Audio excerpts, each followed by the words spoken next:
ministre, chers collègues. Voilà donc 3 longues années désormais que la Russie a agressé et envahi son voisin, il faut le marteler et le répéter, un pays souverain, l'Ukraine, violant ainsi le droit international. Et nous nous souvenons de ces premiers jours, lorsque les colonnes russes paraissaient avancer inexorablement vers Kiev, nous rappelant des films anciens que nous avions pu voir. Il semblait que rien ne pouvait les arrêter.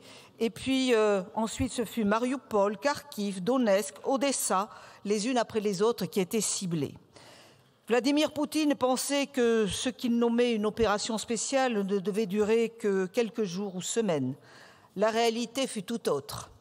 Elle le fut d'abord grâce à l'extraordinaire vaillance, résistance et résilience du peuple ukrainien, que je tiens à saluer, qui a encaissé les coups avant de les rendre et avant de regagner du terrain jusqu'à obtenir des victoires inespérées qui ont ébranlé l'armée russe. Elle le fut également grâce au courage du président Zelensky, qui, dans sa détermination, a su mobiliser son peuple dans la défense des valeurs portées par le pays depuis sa révolution orange de 2004 et celle de Maïdan en 2013, soit la recherche de l'indépendance, de la liberté, la libre détermination, la démocratie et le souhait d'épouser les valeurs européennes. Elle le fut enfin par la mobilisation et le soutien que l'Europe tout entière, les États-Unis, le Canada et le Japon lui apportèrent au nom de ces mêmes valeurs. Par cette invasion, la Russie faisait basculer le monde dans l'inconnu, où le mépris de l'ordre international prime, où la force redevient le moyen privilégié pour parvenir à ses fins.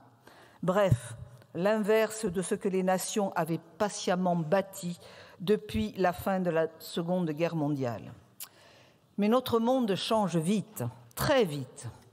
L'élection du président Trump, ses prises de position simplistes, radicales, voire brutales, ainsi que celle de son vice-président Vance, envers l'Ukraine, envers son président, mais aussi envers l'Europe, et ce au mépris de l'histoire des États-Unis et de ses principes, au mépris de tous les partenariats qui nous lient ou qui nous liaient, change la donne et représente un jeu néfaste et dangereux pour l'équilibre du monde. Devons-nous avoir peur? Non, au contraire. Nous devons d'abord être plus que jamais déterminés à soutenir l'Ukraine et à rechercher les éléments d'une paix durable et juste dans ce conflit. Nous devons le faire en Européens, car c'est bien à cette échelle que tout se joue, quoi qu'en disent certains. Et c'est bien la sécurité de l'Europe qui est en jeu, menacée par les velléités hégémoniques du président russe et aujourd'hui par les attaques verbales américaines. C'est bien l'Europe dont la plus grande richesse est ses 450 millions d'habitants, qui doit être unie et qui doit assurer la sécurité et la stabilité et également être un verrou de stabilité pour le monde. Nous devons être plus que jamais déterminés à lutter contre toutes les ingérences venues de l'Est ou de l'Ouest qui veulent nous déstabiliser et nous affaiblir et en définitive nous piller économiquement, moralement et humainement. Mon groupe, les démocrates, est engagé depuis toujours dans ces objectifs d'une Europe forte, souveraine, et soutient la volonté inébranlable du président de la République et du gouvernement qui va bien sûr dans ce sens. Certains pays européens ont accepté de déléguer leur sécurité à une puissance tutélaire, un allié historique, mais qui aujourd'hui se défie de notre continent. Nous devons en tirer toutes les conséquences et c'est maintenant que cela se décide. La France, plus que tout autre, a anticipé cet état de fait en conservant une industrie de défense robuste et en développant une dissuasion nucléaire lui permettant d'assurer de manière quasi autonome sa sécurité. Elle a depuis toujours, et en particulier sous la présidence d'Emmanuel Macron, exhorté ses alliés et amis européens à suivre ce chemin. Et il faudra bien qu'un jour chacun réponde à cette question cruciale. Voulons-nous dépendre des autres ou assumer notre liberté au prix, il est vrai, d'importants efforts? L'objectif d'une Europe de la défense et d'une autonomie stratégique européenne ont souvent été raillés. Mais aujourd'hui, cet objectif est vital. Concentrons-nous sur la stratégie pour y parvenir efficacement et rapidement, avec une règle de base, respecter l'autonomie de chaque pays en la mettant au service du collectif européen. Analysons en temps réel les besoins capacitaires pour répondre à 2 enjeux majeurs: soutenir l'Ukraine aujourd'hui et protéger l'Europe toujours. Définissons une stratégie industrielle de base de défense autonome à l'échelle européenne. Décidons du niveau à atteindre pour nos budgets de défense, efforts pour chaque pays, mais aussi efforts à l'échelle européenne, où les budgets aujourd'hui sont largement insuffisants. Nous parlerions par exemple du budget du Fonds européen de défense de 7,9 milliards pour la période 21-27. Finançant la recherche et le développement industriel, ce budget devrait être largement supérieur. Depuis 2017, nous avons pris en France la mesure des enjeux, en augmentant considérablement le budget dédié à la défense, avec 2 lois de programmation militaire qui ont été et qui sont respectées aujourd'hui. Cette trajectoire est actée et, Monsieur le ministre des Armées, nous en avons tous conscience, elle doit être amplifiée. Au groupe démocrate, nous y sommes prêts, comme nous sommes prêts à mener la nécessaire réflexion sur nos accords globaux et bilatéraux de défense et de sécurité.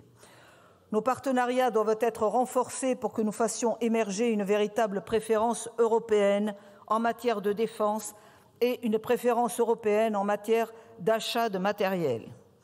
Nous devons investir plus massivement le champ de la guerre hybride, l'indépendance de nos réseaux satellitaires et donc de l'accès à l'espace, car cela est la base du renseignement, qui est absolument essentiel. Je veux croire que les choses bougent chez nos alliés européens, comme en témoigne le sommet d'hier de Lancaster House. Nous sommes heureux de la position du Royaume-Uni, qui confirme ainsi nos forts liens historiques en termes de défense. Nous accueillons également avec intérêt la position du Premier ministre Tusk, qui assure la présidence du Conseil européen et qui, dans son discours, insiste fortement sur la priorité que constitue le renforcement de la sécurité européenne, comme nous saluons l'évolution de la position allemande si nécessaire à notre unité commune. Car ne nous y trompons pas, cette guerre et ces opérations spéciales, également en Géorgie, en Moldavie et demain peut-être dans les pays d'Europe de l'Est engagés par la Russie, n'ont qu'un objectif: poursuivre inlassablement le dessein impérialiste du président Poutine depuis son arrivée au pouvoir. Alors oui, nous avons bien conscience que les Ukrainiens se battent aussi pour notre sécurité. Et je veux saluer ici, moi aussi, notre collègue Frédéric Petit, qui a passé la semaine dernière en Ukraine auprès des Ukrainiens pour leur renouveler notre soutien et qui participe aujourd'hui et demain en Pologne au Congrès européen des collectivités territoriales, dont celle d'Ukraine. Alors bien sûr, ce conflit doit s'arrêter. Est-ce qu'un cessez-le-feu pourra bientôt être signé? Les États-Unis et la Russie disent le vouloir, mais assez brutalement, il faut bien le dire. Donc soyons forts ensemble, soutenons un processus de paix respectueux pour ce pays souverain agressé et respectueux pour l'Europe, à qui il reviendra d'assumer et d'assurer la paix. Cela nécessite que nous prenions en charge de façon vigoureuse. Cela nécessite que nous donnions une vision claire à l'Ukraine sur nos intentions immédiates s'agissant du soutien économique et sécuritaire, mais aussi à plus long terme quant à son rattachement à notre espace politique. Et je le dis aussi clairement que possible, si nous n'offrons pas une telle perspective à l'Ukraine, alors nous aurons manqué à notre devoir.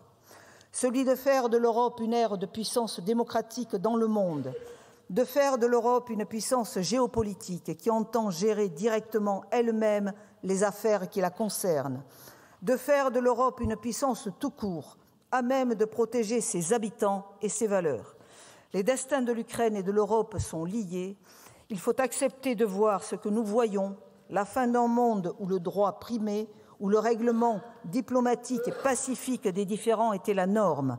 Le rapport de force redevient l'arme des despotes et des dictateurs en tout genre, et nous devons prendre les mesures qui s'imposent pour sauvegarder ce à quoi nous tenons avec force et détermination. Que vaudrait un idéal auquel nous renoncerions? Être fidèle à nos principes et à notre histoire, c'est être du côté de l'Ukraine et du peuple ukrainien. Je vous remercie. Merci beaucoup, ma chère collègue.